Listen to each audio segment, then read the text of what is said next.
Sin duda, en los últimos años hemos visto un boom de cultura japonesa y viajes a Japón explotando en el algoritmo de casi todos. Parte de esto es lo que ha ayudado a que materiales como esta revista estén teniendo un auge brutal en la cultura fuera de ese país. Hoy te vengo a contar algo que seguro te va a interesar. La revista Popeye o Popeye, como nos han enseñado a pronunciar en algunos países de Latinoamérica. Es lo que muchos han llamado un Pinterest impreso. Y es que, a diferencia del mundo en Occidente, en Japón el material impreso todavía se mueve bastante. La revista nació en Tokio, específicamente en el barrio de Ginza. Si has estado por Japón, tal vez te podrá hacer sentido justo porque nació ahí. La primera edición llegó en el verano de 1976.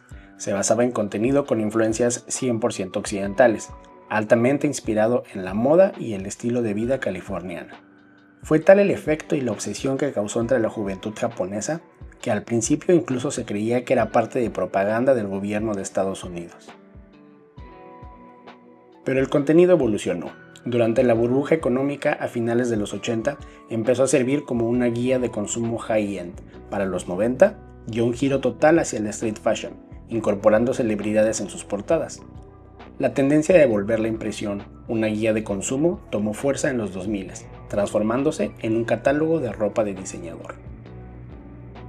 Es a partir de 2012 cuando la revista regresa a sus inicios y nos trae el concepto de City Boys, mostrando la verdadera moda y los estilos que se podían ver en el centro de Tokio.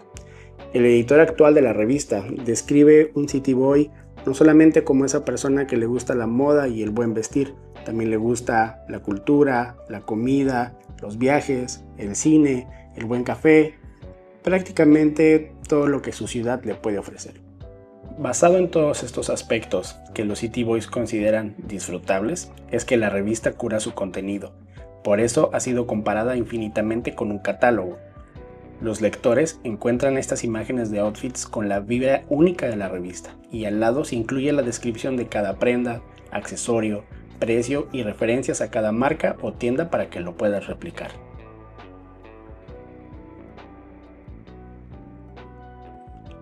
Hay otro tipo de ediciones que he podido enmarcar como mis favoritas, las ediciones temáticas dedicadas al cine, como este número que incluía varias recomendaciones de películas Coming of Age.